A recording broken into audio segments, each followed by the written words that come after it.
2026 नवीन वर्ष साजरे करा सुझुकी सोबत। नवीन वर्ष घरी आणा आपली आवडती सुझुकी बाईक किंवा स्कूटर आणि मिळवा जबरदस्त फायदे।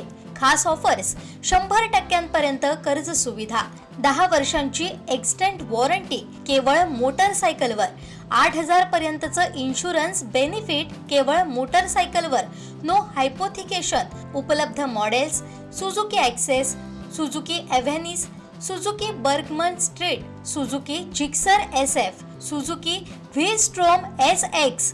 सिंधुदुर्गचे अधिकृत विक्रेते Shri Vinayak wheels private limited, Shri Vinayak Suzuki, plot number 92, MIDC, taluka Kudal.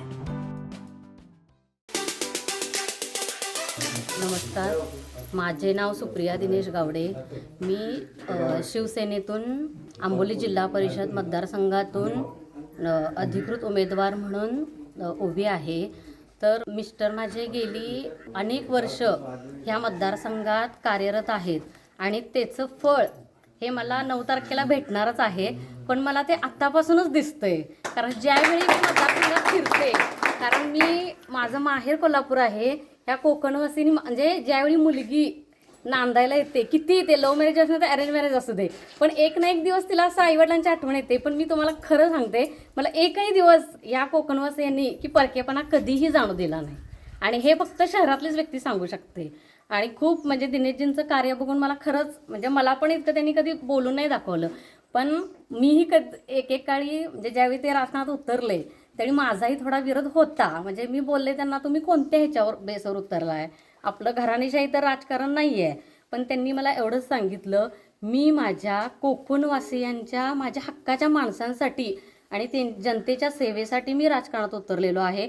आणि ज्यावेळी मी त्यांच्या पाठीशी म्हणजे ज्यावेळी मला त्यांचा आनंद बघून असं वाटलं की ह्यात खरोखर काहीतरी आनंद आहे, हळदीकुंकू कार्यक्रम असू दे, शालेय शिक्षण वाटप असू दे, त्यांच्या क्रीडा स्पर्धा असू दे, किंवा वैयक्तिक काय गरजू लोक असतील त्यांना केलं, तर खरंच खूप आनंद आहे आणि त्यांच्या आनंदात मी खरंच सहभागी आहे आणि त्यात मला खूप आनंद मिळतो। कारण आता मी बघते ना, ज्यावेळी मी आता प्रचाराला उतरले तेव्हा म्हणजे ह्या लोकांना मी बघते तर ते मला म्हणतात, मॅडम तुमची काळजी घ्या, तुम्हाला त्रास होऊ नये, तुम्ही छान राहावा, असं कोण म्हणतं? हे फक्त आपण काय म्हणतो, नाही माझी माणसं हा विचार करू शकतात, म्हणजे माझे आई वडील, भाऊ बहीण, पण तसं नाही आहे। ह्या लोकांनी मला भरभरून प्रेम दिलेलं आहे आणि ह्याच्यावर माझा पूर्ण विश्वास आहे आणि येत्या 9 तारखेला 101% आम्ही जिंकणार।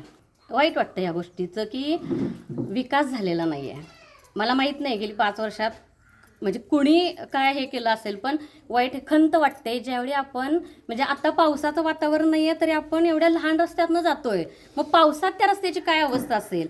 पण ह्या जास्त कोकणवासी लोक मिळगतीच्या निमित्तानं त्यांची मुलं सुना बाहेर आहेत, मुंबई, पुणे, गोवा कुठेही शहरात आहेत, पण जास्त वयोवृद्ध लोक आहेत आणि ती लोक ज्यावेळी मुलगा तिकडनं आईला फोन करत असतो आणि आईचा फोन लागत नाही, पण त्या बिचाऱ्या आईला माहीत नसते लाईट नाही, आपल्या मोबाईलचं चार्जिंग संपलंय किंवा पावसामुळं रेंज नाही आहे। ही एक खूप मोठी समस्या आहे। लाईट असू दे, पाण्याचा प्रश्न असू दे, आबालवृद्धांसाठी खरंच मनात खंत आहे की त्यांना लाईटीचा प्रश्न आहे, त्यांना ते चार्जिंगचा प्रश्न आहे, परत तुमचा टॉवरचा प्रश्न आहे, याचं वाईट वाटतंय। पण आपली मुलं इथंच राहिली पाहिजेत, आपल्या घरात राहिली पाहिजेत आणि त्यासाठी आम्ही दिनेशजी आणि आम्ही नक्की होईल तेवढं आम्ही प्रयत्न करत राहणार।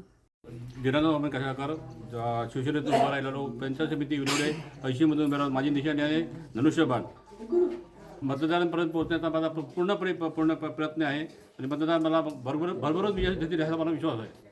दिनेश गावडे ते सध्या 3 वर्षाचं इथं भरपूर काम केलेलं आहे, सगळ्या शेतकऱ्यांसाठी प्रयत्न त्यांनी केलेले आहेत। मी पण सत्तेत असून सुद्धा ज्यावेळी सत्ता आपली होती त्यावेळी युतीची सत्ता असून मी पण उपोषणावर काजू हमी भावासाठी उपोषणावर बसलो होतो सावंतवाडी येते सगळ्या शेतकऱ्यांना घेऊन। त्यामुळे मी पण एक शेतकरीच आहे, यापुढे मी शेतकऱ्यासाठीच काम करेन ही ग्वाही देतो। मतदारसंघामध्ये खूप चांगला प्रतिसाद मिळतोय, जनतेने पूर्ण ही निवडणूक आपल्या डोक्यावर घेतलेली आहे आणि त्यांनी निश्चय केलेला आहे की दिनेश गावडेंच्या मिसेसला सुप्रिया दिनेश गावडे यांना निश्चितच विजयी करायचं आहे। आणि मी बोलत नाही, ही जनता बोलते, जनतेलाच तुम्ही विचारू शकता। आज हे संपूर्ण पंचक्रोशीतील जनता माझ्याबरोबर आहे, हवं तर त्यांना विचारू शकता, मी म्हणतो म्हणून नाही। आणि जनतेचा कौलच ठरवणार येत्या 9 तारखेला की भरघोस मतांनी आमचा विजय होणार आहे आणि धनुष्यबाण या मतदारसंघामध्ये निश्चितच विजय होणार। 3 सीटा आमच्या येणार, दोन्ही पंचायत समिती आणि जिल्हा परिषद।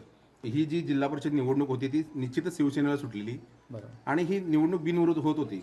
पण यामुळे जनता ही आमचे हे सर्व जे माझ्यावर दिनेश गावडे प्रेम करणारे, शिवसेनेवर प्रेम करणारे लोक आहेत, त्यांनी ही निवडणूक आपल्या हातात घेतलेली आहे. ही निवडणूक माझ्या हातात नाही, आता ही जनतेच्या हातामध्ये आहे. ती येणाऱ्या 9 तारखेलाच समजेल की बाबा हा मतदारसंघ कोणाचा आहे. तो निश्चितच येणाऱ्या काळामध्ये आंबोली हे पर्यटन स्थळ आहे आणि पर्यटन स्थळ डेव्हलप करण्याचा निश्चित खूप प्रयत्न आम्ही करणार, माझ्या माध्यमातून करणार. याच्या आधी पण करत आलो. निश्चितच आमचे नेते आदरणीय दीपकभाई केसरकर असतील, निलेश राणेसाहेब असतील, नारायण राणे दादा असतील, दादांच्या नेतृत्वाखाली आतापर्यंत अनेक दादांनी कोकणाचा एवढा विकास केलेला आहे. येणाऱ्या काळामध्ये आम्ही दादांची साथ घेऊन निश्चितच यामध्ये विकासात आणखी भर करू आणि येणाऱ्या काळामध्ये लोक मुंबई, पुणे, गोवा या ठिकाणी रोजगारासाठी जाणार नाहीत. या निमित्ताने पर्यटन डेव्हलप करून इथे रोजगार निर्मिती करण्याचा प्रयत्न करू. येणारा नीतीला हा निश्चितच माझ्या बाजूने असणार 100%. येथील जे शेतकरी आहेत त्यांच्याकडे दुर्लक्ष होत आहे. इथे माकडांचा त्रास आहे, त्यांना सांबरांचा, वन्य प्राण्यांचा त्रास आहे, फॉरेस्ट डिपार्टमेंट त्रास देते त्यांना. बाकी अनेक ठिकाणी इथला शेतकरी त्रस्त आहे. त्याच्याकडे निश्चितच लक्ष दिलं पाहिजे. आणि प्रॉपर कसं आहे, मॅन टू मॅन पोचणारा मी माणूस आहे, डोर टू डोर पोचलेला आहे आणि इथल्या लोकांच्या समस्या मला त्यांची जाण आहे. त्यामुळे निश्चितच चांगल्या प्रकारे काम करून येणाऱ्या काळामध्ये इथल्या लोकांसाठी 24 आवर्स काम करणारा माणूस आहे मी.